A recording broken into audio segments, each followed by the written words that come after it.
Magandang araw mga kaibigan. Bigyan natin ng reaction opinion itong post ni Mr. Ed Alonan. Ipinost niya ang magkaibang statements ni Secretary John Vic Rimulya na kinontra naman ni dating Commissioner Rowena Guanzon. Sino ba ang mastermind sa nangyaring nakawan sa gobyerno? Bing nakawan, nakakalula. Ang daming naghihirap nating kababayan, sila naman bilyones ang kinalang pinag-uusapan na insert, kickbacks, mga walang awa itong mga taong ito. Gagaling nilang magsalita na wala nang magugutom na Pilipino. Salita lang. Sabi ni Secretary John Vic Rimulya, Saldico was the mastermind. Bernardo was the architect. Bernardo yung USEC ng DPWH. Ano? Reaction nyo? Agree ba kayo kay Secretary John Vic Rimulya ng mastermind sa lahat ng nakawang ito ay si Saldico? Sabi na ni Atty. Guanzon, nakakatuwa talaga at meron tayong kakampi na isang Queen of Bardagulan. Mabuhay ka, Atty. Rowena Guanzon. Kahit sinasabi mong hindi ka DDS, no problem. Wala nang color-color ito sa politika, kakamping, whatsoever. Kalaban natin corruption ito sabi niya, tumigil ka nga, John Vic Rimulya. Hindi kami tanga, katulad mo. Si BBM at Romualdez ang mastermind. Yung nauna niyang post na hindi ko makalimutan, sabi niya, may nag-utos, may nagplano, may nag-utos, may nag-implement.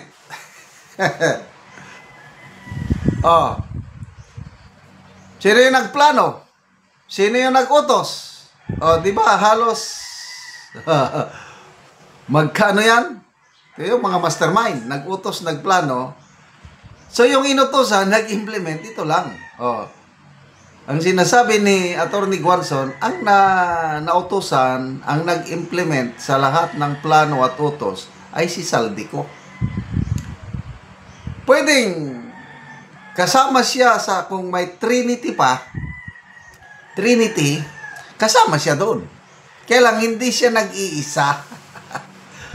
So, kung Trinity, tatlo sila na mastermind. Kaya lang, the least among the three masterminds si Saldico dahil nautusan lang Ganun lang naman kasimple. Kaya, huwag nyo namang insultuhin ang katalinuhan ng mamamayang Pilipino. Para bang, tingin nila sa atin, pero grade 1, grade 2. Na kung ano sabi mo, ganun ba? Oo, kagad. Bata pa hindi masyado makapag-isip. Ganun.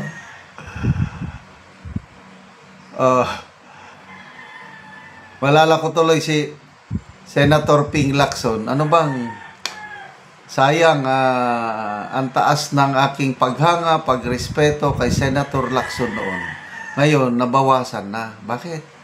Yung outright na dinipensahan niya ang Pangulo na inamin niya nga talagang may budget insertion, yung 100 billion. Kompleto kasi ang resibo pinalabas ni Saldico. Nandun. Sabi niya, pinag-aralan ko ang dokumentong inilabas ni Saldico. Hindi naman niya nirepute na peke, hindi totoo ito. Sabi niya, inamin niya, totoo. Insertions talaga ito. Kailang walang kinalaman ng Pangulo. Hindi siyang tumanggap ng kickbacks. Wow! Kaya pati tuloy si ex-Senate President Franklin Drilon, mayroon siyang statement. Nabasa ko lang sa post ito na ang senador ng bayan ay dapat tapat sa konstitusyon, hindi tagapagtanggol ng Pangulo. Ano kaya ang reaction niya? Yung pagsabihan na hindi ka tagapagtanggol ng Pangulo? Sabi, hindi ko na maintindihan. Bakit to the rescue kaagad siya? So, napagdududahan tuloy na Palace spokesperson, si Senator Lacson, for defending the President. Pati si Professor Winnie Monson, nakapagsalita na siya na, Senator Lacson is making the President very stupid and inefficient. Yung ganong salita na,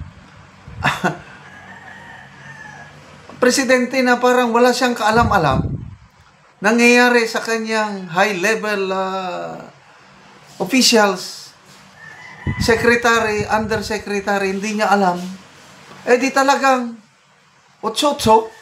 Ganun ba yun?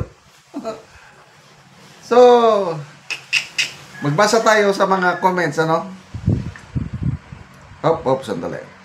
Basa, comments. Jose Oliveros. Sangayon ako sa sinabi ni ex-Commissioner Guanzon. Tama ang ginamit niyang salita bilang sagot kay Secretary Remulla. Bioloy Sarmak. Hello, are you out of your mind?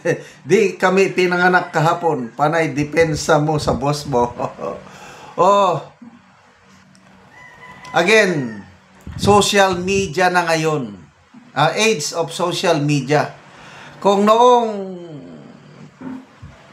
20 years ago siguro, na ang tanging source ng balita mo yung ABS-CBN lang, saka GMA News, pwede pa siguro kasi limited ang information. Ngayon, ang bilis pagbasa ng informasyon. So, well-informed ang taong bayan. Kaya hindi nyo na daling maluko na, Saldico mastermind, Oy!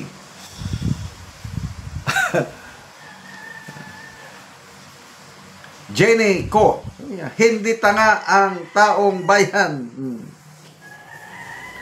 Oh, ito may breaking news. So, salamat po, Attorney Rowena Guanzon. Sana magpatuloy ang inyong pagdedepensa, pakikipaglaban para sa mamamayang Pilipino.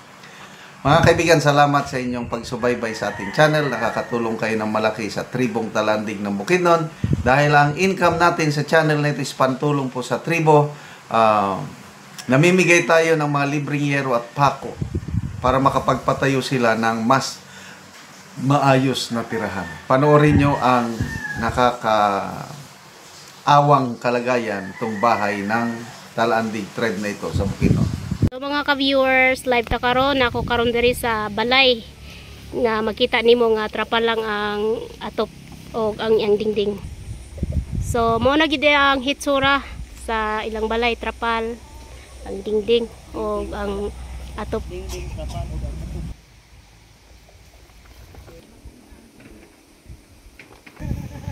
So luoy kayo ang kahimtang sa balay o sa ay tag-iya dito sa sulod, so atong sudlon para ano atong makita.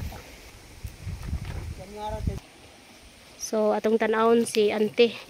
Ayo. Oy. Oh, mayong puntag te. So mo ni ang kahimtang nila ante diri sa sulod. So trapa lang ang ilang atop o apil pod ang ilang dingding. So, trapa lang po ang ilang dingding. So, kung muulan, ulanan gid kay sila.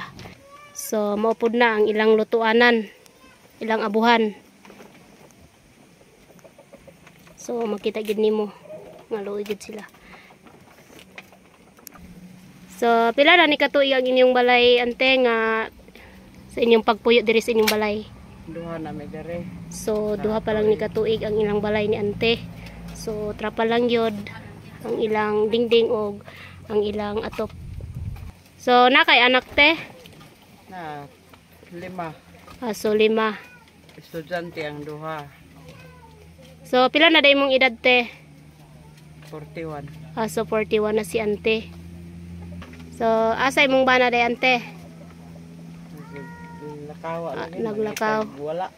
Nangita siya upang ginabuhian. So, si ante, 5 kabuki ang anak kung mo ilang balay. So, subscribe ta mga ka-viewers. O, salamat. Mat kay sa Ginoo nga naaragay nakadumdum sa among balay na Oo, nga matabangan mo. kuan. Sige ante. So, kung saan paningkamot, wa Oo. gyud nga ana ra gid ang payag balay.